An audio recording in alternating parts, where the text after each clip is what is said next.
Hi, my name is Linda Cirulli-Burton, and welcome to this channel named Above the Battleground ACIM. Well, something just happened in my classroom, and the ramifications for me were so profound, so painful, and yet so beautiful. And it all stems from a lovely friend having the courage to tell me that I was always yelling at her lately, that I was always yelling.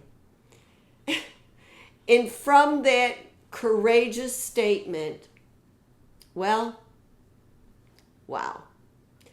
Above the Battleground is based on the teachings of a spiritual self-study path known as A Course in Miracles.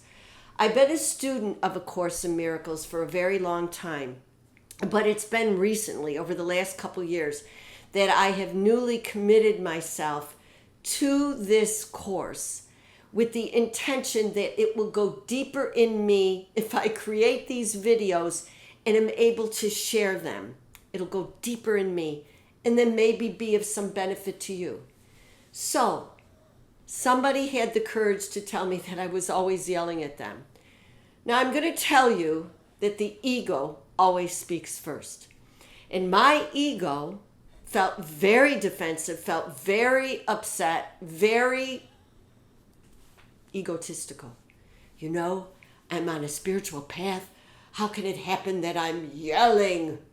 But you know, first I did the thing that you do behaviorally that you think is spiritual.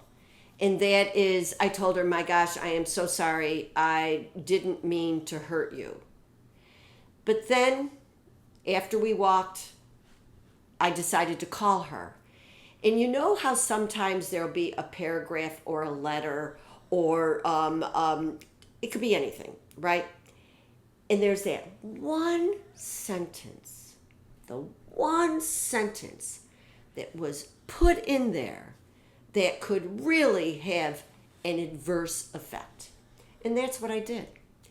I called her to once again thank her for telling me, and then somehow I managed to put something into that phone call that would really throw her back. And it did. And I could tell when I got off the phone. Now, the impact on me was immediate. I'm just going to tell you that I could not sleep all that night. I could not sleep because somewhere I knew she was right.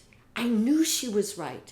I had reached a point where the way that I exhibited my annoyance with what she was saying was basically either to shut her off by making some remark that was charged with, some degree of animosity. I'm not going to lie.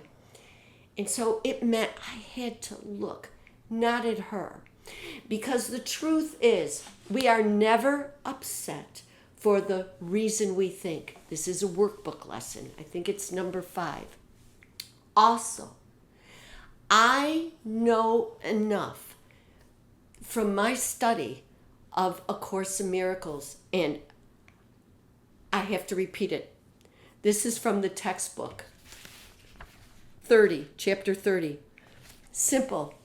I want another way to look at this.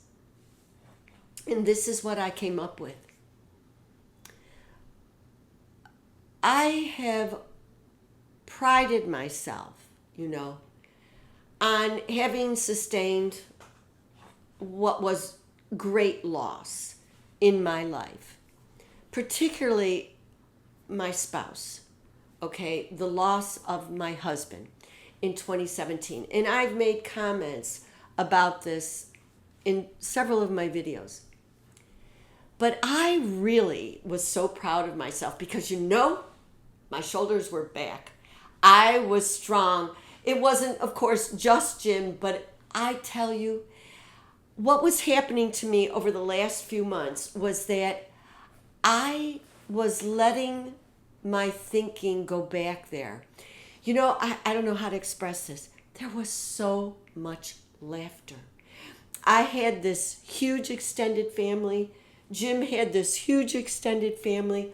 The laughter was profound.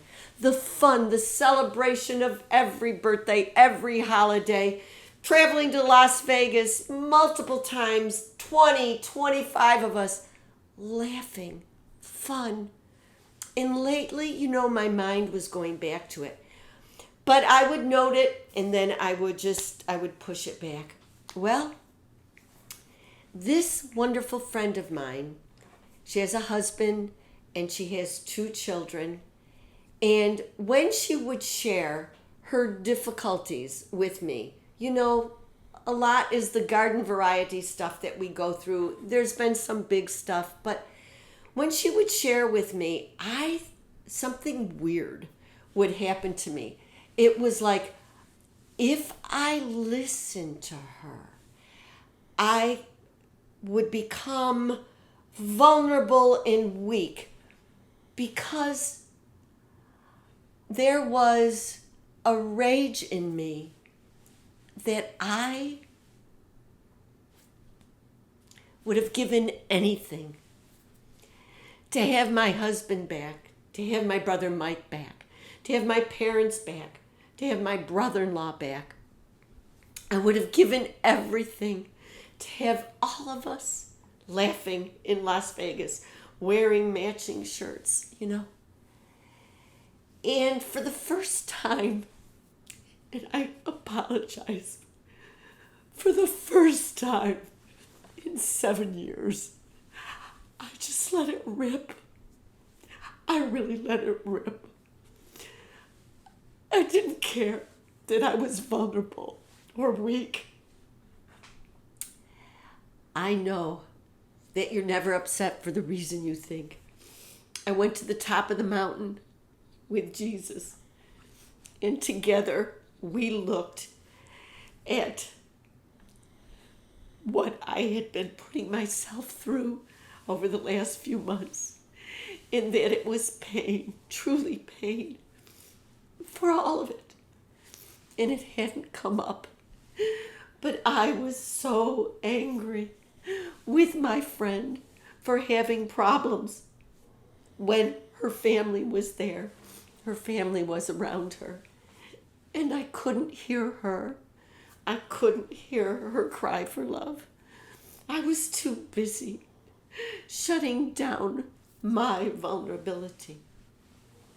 So I have to tell you that it was such a profound lesson. Once I looked at this with Jesus, non-judgmentally, could just see it was okay. I called my friend in this time. I called her from a space of love. I explained me. She explained her. We heard each other. And I'm pleased to tell you that before, when something painful would occur, when somebody victimized me, or I victimized somebody, or something crazy happened, it could take a very, very long time for me to go to the top of the mountain above the battleground and look at it. And I am so grateful that it took 12 hours, maybe even less, for me to see that over the last several months, I had a blockage around my heart, and I wouldn't let love in because it was a blockage.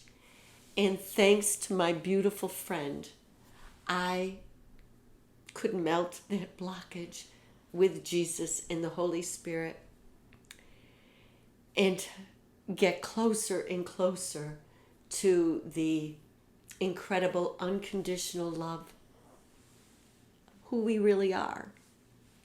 So publicly, and I have to tell you, this is a lovely friend who doesn't watch any of my videos, and that's okay. Then I can just tell these stories and know that it's okay.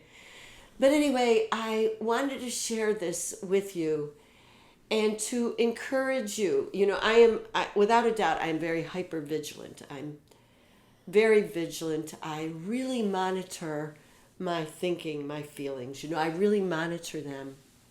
In fact, my sister Chrissy says I exhaust her, you know, with my monitoring. I don't really let it go, you know. And every once in a while, when something really crappy comes up, and you think, oh my God, am I making any progress? Am I making any progress? And then you realize that the progress is how quickly you get it and you move past it, and you move past it with love. So thank you for putting up with this. I'm not even sure I'm going to let my nephew upload it, but thank you for being with me, and I look forward to sharing with you again soon.